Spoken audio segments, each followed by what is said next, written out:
Google ಸರ್ಚಲ್ಲಿ Navodaya Vidyalaya online application ಅಂತ search ಮಾಡಿ.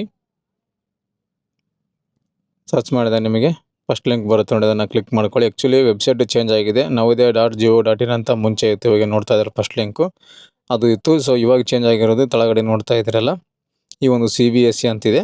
So ಈ ರೀತಿಯಾಗಿ ಚೇಂಜ್ ಮಾಡಿದ್ದಾರೆ. ಸೊ ನೀವು ಹಳೆ ವೆಬ್ಸೈಟ್ಗೆ ಹೋದರೂ ಕೂಡ ನಿಮಗೆ ನ್ಯೂ ವೆಬ್ಸೈಟ್ಗೆ ರಿಡೈರೆಕ್ಟ್ ಆಗುತ್ತೆ. ಕ್ಲಿಕ್ ಮಾಡ್ಕೊಳ್ಳಿ, ಈ ರೀತಿಯಾಗಿ ಓಪನ್ ಆಗುತ್ತೆ. ವೆಬ್ಸೈಟ್ ಲಿಂಕ್ ಕೂಡ ಡಿಸ್ಕ್ರಿಪ್ಷನಲ್ಲಿ ಕೂಡ ಹಾಕಿರ್ತೀನಿ, ಅದನ್ನು ಕ್ಲಿಕ್ ಮಾಡಿಕೊಂಡ್ರೆ ಡೈರೆಕ್ಟಾಗಿ ಹೋಮ್ ಪೇಜ್ಗೆ ಬರುತ್ತೆ. ಇದರಲ್ಲಿ ಕ್ಯಾಂಡಿಡೇಟ್ ಕಾರ್ನರ್ ಅಂತ ಒಂದು ಆಪ್ಷನ್ ಇದೆ ನೋಡಿ. ಇಲ್ಲಿ ನಿಮಗೆ click here for registration for class 6 JNVST ಅಂತಿದೆ ನೋಡಿ. 2027-28 ಅಂತ ನಿಮಗೆ ಬ್ಲಿಂಕ್ ಆಗ್ತಾ ಇದೆ ನ್ಯೂ ಅಂತ. ಅದ್ರ ಮೇಲೆ ನೀವು ಕ್ಲಿಕ್ ಮಾಡ್ಕೋಬೇಕಾಗುತ್ತೆ. ನವೋದಯ ವಿದ್ಯಾಲಯಕ್ಕೆ ರಿಜಿಸ್ಟ್ರೇಷನ್ ಮಾಡ್ಕೊಳ್ಳೋದು ನಿಮಗೆ ನ್ಯೂ ಅಂತ ಅಲ್ಲಿ ಬ್ಲಿಂಕ್ ಆಗ್ತಾಯಿದೆ, ಅದ್ರ ಮೇಲೆ ಕ್ಲಿಕ್ ಮಾಡ್ಕೊಳ್ಳಿ. ಕ್ಲಿಕ್ ಮಾಡಿಕೊಂಡು ನಿಮಗೆ ಈ ರೀತಿ ಓಪನ್ ಆಗುತ್ತೆ. Online application for admission class 6 ಅಂತ. ಇದನ್ನು ಇಂಟ್ರಕ್ಷನು ಡಿಕ್ಲರೇಷನನ್ನು ಒಂದು ಸಲ ಓದ್ಕೋಬೇಕಾಗುತ್ತೆ. ಏನೆಲ್ಲ ಕೊಟ್ಟಿದ್ದಾರೆ, ಟರ್ಮ್ಸ್ ಆ್ಯಂಡ್ ಕಂಡೀಷನ್ಸು, ಎಲಿಜಿಬಿಲಿಟಿ ಅನ್ನೋದು ಕೂಡ ನಿಮಗೆ ಕೊಟ್ಟಿದ್ದಾರೆ. ಇದೇ ತಿಂಗಳು 31ನೇ ತಾರೀಕು ಲಾಸ್ಟ್ ಡೇಟ್ ಇದೆ, 31/7/2026ಕ್ಕೆ. ಇಂಪಾರ್ಟೆಂಟ್ ಡೇಟ್ಸ್ ಲೆಫ್ಟ್ ಸೈಡಲ್ಲಿ ನಿಮಗೆ ಕೊಟ್ಟಿದ್ದಾರೆ ನೋಡಿ.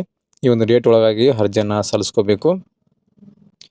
ಎಕ್ಸಾಮ್ ಯಾವಾಗ ನಡೆಯುತ್ತೆ, ರಿಸಲ್ಟ್ ಯಾವಾಗ ಬಿಡುತ್ತೆ ಅಂತ ಕೂಡ ನಿಮಗೆ ಲೆಫ್ಟ್ ಸೈಡಲ್ಲಿ ನೋಡ್ತಾ ಇರ್ಬೋದು ನೋಡಿ. 28/11/2026ಕ್ಕೆ ಎಕ್ಸಾಮ್ ನಡೀತೆ ಅಂತ ಕೂಡ. ಡೇಟ್ ಆಫ್ ಎಕ್ಸಾಮು ನಿಮಗೆ ನವೆಂಬರ್ 28ಕ್ಕೆ ನಡೀತಾ ಇದೆ. ಮತ್ತು ಡಿಕ್ಲರೇಷನ್ ಆಫ್ ರಿಸಲ್ಟ್ ಕೂಡ ಕೊಟ್ಟಿದ್ದಾರೆ. ಮಾರ್ಚ್-ಏಪ್ರಿಲ್ 2027ರಲ್ಲಿ ಈ ಒಂದು ರಿಸಲ್ಟ್ ಬಿಡ್ತೀವಿ ಅಂತ ಕೂಡ ಕೊಟ್ಟಿದ್ದಾರೆ. ಎಲ್ಲ ನೋಡ್ಕೊಳ್ಳಿ ಅಂತ ಕೆಳಗಡೆ ಸ್ಕ್ರಾಲ್ ಡೌನ್ ಮಾಡಿ ಇಲ್ಲಿ ನಿಮಗೆ ಎಸ್ ಅಂತ ಟಿಕ್ ಮಾಡ್ಕೊಳ್ಳಿ ಫಸ್ಟ್ನೇದು. ಅದ ನಂತರ do you have Aadhaar number ಅಂತಿದೆ. ಸೊ ನೆಕ್ಸ್ಟ್ ಅದನ್ನು ಕೂಡ ಎಸ್ ಅಂತ ಹಾಕ್ಕೊಳ್ಳಿ. ಆಧಾರ್ ನಂಬರ್ ಇಲ್ಲ ಅಂದರೆ ನೋ ಅಂತ ಹೋಗಬೇಕಾಗುತ್ತೆ. ಆಧಾರ್ ಕಾರ್ಡ್ ನಂಬರ್ ಇದ್ದರೆ ಮಗುವಿನ ಆಧಾರ್ ಕಾರ್ಡು ಎಸ್ ಅಂತ ಹಾಕ್ಕೊಂಡ ನಂತರ ಎಂಟರ್ ಆಧಾರ್ ನಂಬರ್ ಅಂತ ಕೇಳುತ್ತೆ. ಮಗುವಿನ ಒಂದು 12 ಡಿಜಿಟ್ ಆಧಾರ್ ಸಂಖ್ಯೆಯನ್ನು ಎಂಟ್ರಿ ಮಾಡಬೇಕು. ಆಧಾರ್ ಕಾರ್ಡ್ ನಂಬರ್ ಎಂಟ್ರ್ ಹಾಕಿ ಸಬ್ಮಿಟ್ ಅಂತ ಕ್ಲಿಕ್ ಮಾಡಿ. ಸಬ್ಮಿಟ್ ಅಂತ ಕೊಟ್ಟ ನಂತರ ನಿಮಗೆ ಈ ರೀತಿ ಬರುತ್ತೆ ಆಧಾರ್ ಅಥೆಂಟಿಕೇಷನು. ಯು ರಿಸೀವ್ಡ್ OTP ಅಂತ ಮೇಲಿದೆ, ಎಸ್ ಅಂತ ಇರಬೇಕು ಅದು. ಇಲ್ಲಿ ಪ್ಲೀಸ್ ಎಂಟರ್ OTP ಅಂತಿದೆ. ಆಧಾರ್ ಕಾರ್ಡ್ಗೆ ಲಿಂಕ್ ಇರುವ ಮೊಬೈಲ್ ನಂಬರ್ಗೆ OTP ಬಂದಿರುತ್ತೆ. ಬಂದಿರುವಂಥ OTPನ ಹಾಕಿ ನೀವು ಸಬ್ಮಿಟನ್ನು ಮಾಡಬೇಕು. ಸಬ್ಮಿಟ್ ಮಾಡಿದ ಮೇಲೆ ಸ್ವಲ್ಪ ಲೋಡಿಂಗ್ ತೊಗೊಂಡು ಓಪನ್ ಆಗುತ್ತೆ. ಆನ್ಲೈನ್ ಅಪ್ಲಿಕೇಶನ್ ಓಪನ್ ಆಗಿದೆ. ಇಲ್ಲಿ ತಂದೆ ಹೆಸರು, ತಾಯಿ ಹೆಸರು, ನಿಮ್ಮ ಜನ್ಮ ದಿನಾಂಕ, ಒಂದು ಮೊಬೈಲ್ ನಂಬರ್, ಇಮೇಲ್ ಐಡಿ ಹಾಕ್ಕೊಳ್ಳಿ. ಹಾಕೊಂಡ ನಂತರ ಮತ್ತೆ ಕೆಳಗಡೆ ಸ್ಕ್ರಾಲ್ ಡೌನ್ ಮಾಡಿದಾಗ ನಿಮಗೆ ಇಲ್ಲಿ ಡಿಸೇಬಿಲಿಟಿ ಬಗ್ಗೆ ಮತ್ತು ಇಲ್ಲಿ ಪಿನ್ ಕೋಡ್ ಬಗ್ಗೆ ಮತ್ತು ಅಡ್ರೆಸ್ ಬಗ್ಗೆ ಕೇಳುತ್ತೆ. ಇಲ್ಲೆಲ್ಲ ನಿಮ್ಮ ಆಧಾರ್ ಕಾರ್ಡ್ ಇರುವಂಥ ಅಡ್ರೆಸ್ಸನ್ನು ಹಾಕ್ಕೊಳ್ಳಿ. ಮತ್ತು ನಿಮಗೆ ಕ್ಯಾಟಗರಿ ಕೇಳುತ್ತೆ, ಮೇಲ್ಗಡೆ ಕ್ಯಾಟಗರಿ ಹಾಕ್ಕೊಳ್ಳಿ, SC/ST ಜನರಲ್ ಹಾಕ್ಕೊಂಡು ಪಿನ್ ಕೋಡ್ ಹಾಕ್ಕೊಳ್ಳಿ. ಸರಿಯಾದ ಅಡ್ರೆಸ್ಸನ್ನು ಫಿಲ್ ಮಾಡ್ಕೊಳ್ಳಿ. ನಿಮ್ಮ ಆಧಾರ್ ಕಾರ್ಡ್ ಯಾವ ರೀತಿ ಇರುತ್ತೆ ಆ ರೀತಿಯಾಗಿ ಹಾಕ್ಕೊಳ್ಳಿ. ಇಲ್ಲಿ ಆಟೋಮೆಟಿಕ್ ಆಗಿ ರೆಸಿಡೆಂಟಲ್ ಸ್ಟೇಟ್ ಕರ್ನಾಟಕ ಅಂತ ಸೆಲೆಕ್ಟ್ ಆಗಿದೆ. ರೆಸಿಡೆಂಟಲ್ ಡಿಸ್ಟಿಕ್ ಕೂಡ ಆಟೋಮೆಟಿಕ್ ಸೆಲೆಕ್ಟ್ ಆಗಿದೆ. ಸೆಲೆಕ್ಟ್ ಆಗಿಲ್ಲ ಅಂದರೆ ಇನ್ ಕೇಸ್ ನೀವು ಡಿಸ್ಟಿಕನ್ನು ಸೆಲೆಕ್ಟ್ ಮಾಡ್ಕೊಳ್ಳಿ. ಭಾಳಷ್ಟು ಜನ ಇಲ್ಲೇ ತಪ್ಪು ಮಾಡ್ತಾರೆ, ಏನಾದರೂ ಒಂದು ಇನ್ಫಾರ್ಮೇಷನ್ ಬಿಟ್ಟಿರ್ತಾರೆ. ಸೊ ಹಾಗೆ ಕೇರ್ಫುಲ್ಲಾಗಿ ನೋಡಿಕೊಂಡು ಫಿಲ್ ಮಾಡಿ. ನೋಡಿ, ರೆಸಿಡೆಂಟಲ್ ಡಿಸ್ಟಿಕ್ಕು ಮತ್ತು ರೆಸಿಡೆಂಟಲ್ ಬ್ಲಾಕ್ ಕೇಳ್ತದೆ. ಬ್ಲಾಕ್ ಅಂದರೆ ತಾಲೂಕು, ಆ ಒಂದು ತಾಲೂಕನ್ನು ಸರಿಯಾಗಿ ಆಯ್ಕೆಯನ್ನು ಮಾಡ್ಕೊಳ್ಳಿ. ಅದಾದ ನಂತರ ಇಲ್ಲಿ ನಿಮಗೆ RUNNIOS ಅಂತ ಕೇಳ್ತಾ ಇದೆ. ಇದನ್ನು ನೋ ಅಂತಲೇ ಕ್ಲಿಕ್ ಮಾಡ್ಕೊಳ್ಳಿ. ಎಸ್ ಅಂತ ಮಾಡ್ಕೊಳ್ಳಿ. ಎಸ್ ಅಂತ ಮಾಡ್ಕೊಂಡ್ರೆ ಮತ್ತೆ ನಿಮಗಲ್ಲಿ ಸರ್ಟಿಫಿಕೇಟ್ ನಂಬರ್ ಕೇಳುತ್ತೆ.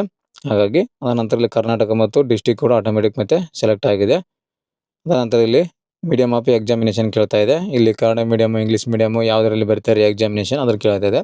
ಅದನ್ನು ಹಾಕ್ಕೊಳ್ಳಿ. ಹಾಕೊಂಡ ನಂತರ ಇಲ್ಲಿ ನಿಮಗೆ 3rd ಸ್ಟ್ಯಾಂಡರ್ಡು, 4th ಸ್ಟ್ಯಾಂಡರ್ಡು ಮತ್ತು 5th ಸ್ಟ್ಯಾಂಡರ್ಡು ಎಲ್ಲಿ ಸ್ಟಡಿ ಮಾಡಿದ್ದಾರೆ ಆ ಒಂದು ಸ್ಕೂಲ್ ಹೆಸರು ಮೇಲ್ಗಡೆ ಆಗ್ತಾ ಇರಬೇಕು ನೋಡಿ. ಮೇಲ್ಗಡೆ ನಾನು 3 ಹಾಕಿದ್ದೀನಿ. ಸ್ಕೂಲ್ ಹೆಸರು ಹಾಕಬೇಕು. ಆಮೇಲೆ ರೆಕಗ್ನೈಸ್ಡ್ ಅಥವಾ ಅನ್ರೆಕಗ್ನೈಸ್ಡ್ ಅಂತ ಕೇಳ್ತಾ ಇದೆ. ಎಲ್ಲಸು ಕೂಡ ರೆಕಗ್ನೈಸ್ಡ್ ಇನ್ಸ್ಟಿಟ್ಯೂಟ್ ಅಂತಲೇ ಹಾಕಬೇಕಾಗುತ್ತೆ.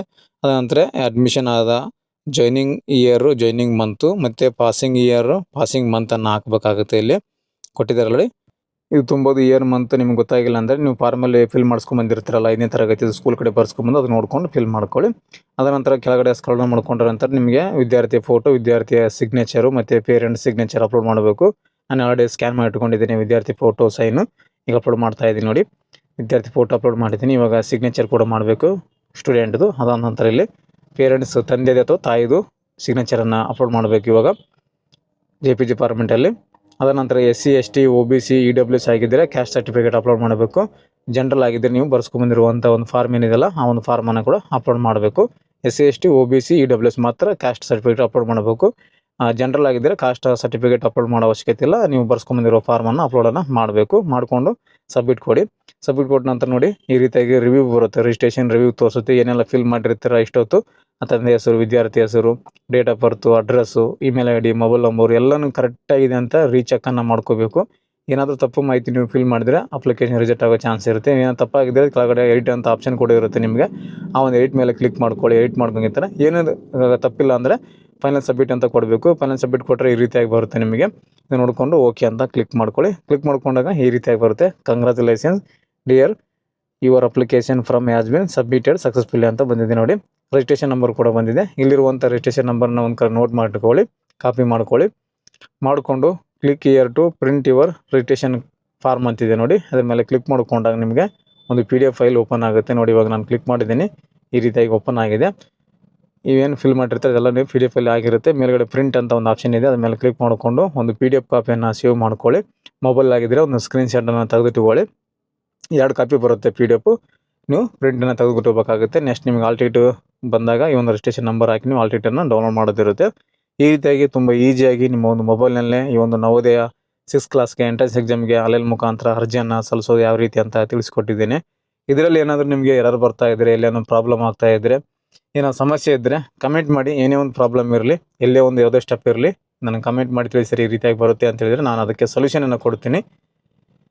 ಸ್ನೇಹಿತರೆ, ಇದಿಷ್ಟು ಒಂದು ನವೋದಯ ವಿದ್ಯಾಲಯಕ್ಕೆ ಅರ್ಜಿ ಸಲ್ಲಿಸುವ ಒಂದು ಮಾಹಿತಿಯನ್ನು ಕೊಟ್ಟಿದ್ದೀನಿ. ಮಾಹಿತಿ ಉಪಯುಕ್ತ ಆಗಿದೆ ಅಂತ ಅನ್ಕೊತೀನಿ. ನೆಕ್ಸ್ಟ್ ವಿಡಿಯೋದಲ್ಲಿ ಮತ್ತೊಂದು ಮಾಹಿತಿಯೊಂದಿಗೆ ಮತ್ತೊಂದು ವಿಡಿಯೋದಲ್ಲಿ ನಿಮ್ಮನ್ನು ಭೇಟಿ ಆಗ್ತೀನಿ. ಅಲ್ಲಿವರೆಗೂ ನಮ್ಮ ವೀಡಿಯೋಸನ್ನು ನೋಡ್ತಾ ಇರಿ, ಸಪೋರ್ಟ್ ಮಾಡಿ ಅಂತ ಹೇಳ್ತಾ, ಹಾಗೆ ಯಾರೆಲ್ಲ ಹೊಸದಾಗಿ ನೋಡ್ತಾ ಇದ್ದೀರಾ, ಸಬ್ಸ್ಕ್ರೈಬ್ ಮಾಡ್ಕೊಂಡಿಲ್ಲ, ದಯವಿಟ್ಟು ಸಬ್ಸ್ಕ್ರೈಬ್ ಮಾಡ್ಕೊಳ್ಳಿ, ಬೆಲ್ ಐಕನನ್ನು ಪ್ರೆಸ್ ಮಾಡ್ಕೊಳ್ಳಿ ಅಂತ ಹೇಳ್ತಾ, ಥ್ಯಾಂಕ್ಸ್ ಫಾರ್ ದ ವಾಚಿಂಗ್.